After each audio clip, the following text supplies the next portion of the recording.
आज मी बनवत आहे खूपच खमंग आणि चविष्ट असा सुशिला। एकदम सोपी पद्धत आहे ही आणि नाश्त्यासाठी तर झटपट बनून रेडी होते, जास्ती वेळ देखील लागणार नाही। चला तर मग सुरुवात करूया सुशिला बनवण्यासाठी। मी लक्ष्मी, माझ्या रेसिपीमध्ये तुम्हा सर्वांचं खूप खूप स्वागत आहे। सर्वात आधी जे मुरमुरे असतात त्याला आपल्याला भिजवून घ्यायचं आहे। मी येथे पाण्यामध्ये घालत आहे, याला 2 ते 3 मिनिट नक्की लागतील। याला छानपैकी भिजवून घ्यायचं आहे। आपल्याला जास्ती वेळ पाण्यात देखील ठेवायचं नाही, नाहीतर जास्ती मऊ पडतील।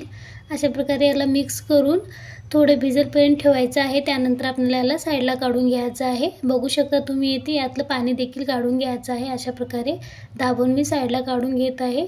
अशा प्रकारे सर्व मी इथे काढून घेतलेले आहे। थोडं थोडं करून मी साईडला काढून घेत आहे। जास्ती देखील भिजू नये, जास्ती भिजलं तर सुसला छान बनणार नाही। आता याला बघू शकता साईडला काढून घेतलेले आहे। आता आपण याला फ्राय करून घेऊयात। त्यासाठी पॅनमध्ये मी 2 चमच इतकं तेल घालत आहे। तेल छानपैकी गरम झाल्यानंतर यामध्ये मोहरी घालत आहे। मोहरी तडतडून झाल्यानंतर यामध्ये जिरे घालायचे आहेत। आता हे दोन्ही छानपैकी परतवून झाल्यानंतर यामध्ये मी बारीक कट करून घेतलेले कांदा घालत आहे। कांद्याचं प्रमाण थोडा जास्त राहायला पाहिजे, म्हणजे सुशिला एकदम मस्त लागतो। आता याला परतवून घेऊयात। अगदी कमी वेळात बनून रेडी होतो हा नाश्ता, जास्ती वेळ देखील लागणार नाही। आणखीन तुम्ही माझ्या व्हिडिओला लाईक केला नसेल तर लाईक करा, त्याचबरोबर माझ्या चॅनलवरती नवीन असाल तर सबस्क्राईब देखील करा। आता कांदे थोडेसे परतवून झाल्यानंतर यामध्ये मी हिरवी मिरची घालत आहे, याला देखील याबरोबर परतवून घेऊयात। हे दोन्ही छानपैकी फ्राय झालं पाहिजे, बघू शकता तुम्ही इथे।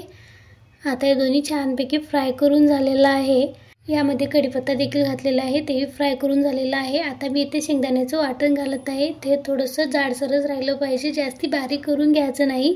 अशा प्रकारे जर शेंगदाण्याचं वाटण यामध्ये घातलं तर खूपच टेस्टी नाश्ता बनतो। चवीनुसार मीठ घालत आहे, त्याबरोबर थोडीशी हळद घालत आहे।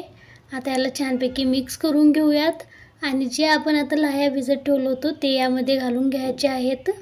खूपच झटपट बनून रेडी होतो आणि सगळेजण आवडीने खातील, बघू शकता। आता हे जे लाई आहेत आता याला यामध्ये मिक्स करून घेऊयात। आता इथे गॅसची फ्लेम लो टू मीडियम ठेवायची आहे, जास्ती हाय ठेवू नये आणि याला छानपैकी मिक्स करून घ्यायचं आहे। बघू शकता तुम्ही इथे झटपट नाश्ता बनून रेडी आहे। माझी ही रेसिपी कशी वाटली कमेंट्समध्ये नक्की सांगा। आवडल्यास चॅनलला सबस्क्राईब करायला विसरू नका। आता हे छानपैकी मिक्स करून घ्यायचं आहे, बघू शकता। आता हा आपला नाश्ता एकदम बनून रेडी आहे। अगदी 5 ते 6 मिनिटाच्या आत बनून रेडी होतो, जास्ती वेळ देखील लागणार नाही। आता मिक्स करून रेडी आहे। आता यावरती मी थोडीशी कोथिंबीर घालत आहे, बारीक कट करून।